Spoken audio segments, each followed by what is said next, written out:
Well, today, the man accused in the killing of a woman whose body was found in a Madison retention pond had a not guilty plea entered on his behalf. 25-year-old James Barnes Morris is charged with first-degree intentional homicide in the death of Brooke Stratton. Police say Barnes Morris was the last person to see Stratton before she was found dead.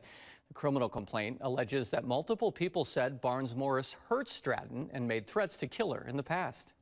I'm satisfied there's sufficient evidence to bind over here. I certainly hear what Attorney Covey is saying as to the general nature of the absence of direct evidence on some crucial aspects. However, that's a matter for trial and not for the preliminary hearing at this stage.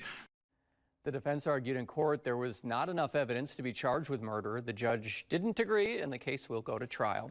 Stratton was last seen on September 30th of last year. She was reported missing by her family on October 1st. Police said she was last seen walking with a man around 7 a.m. near Odana Road and Whitney Way. Her body was found on October 3rd in that pond on the 3500 block of Monroe Street.